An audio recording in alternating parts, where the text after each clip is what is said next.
Welcome today in front of me INIFINIX Hot 11s, and I'll show you how the fingerprint scanner test on this device. So I just set up my fingerprint here to the scanner on the power key button on the right side of our phone, and now I'll just make a couple of tries to unlock the device with my fingerprint, and we will see how fast this feature is and does it works. So let's start. Yes, 1, 2, 3, 4, 5. So as we can see, the fingerprint scanner works here so fast.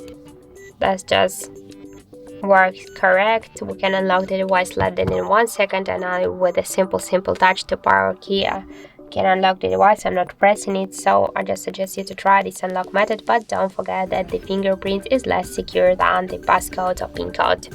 So that's it. Thank you for watching, and if you find this video helpful, don't forget to leave a like, comment and to subscribe our channel.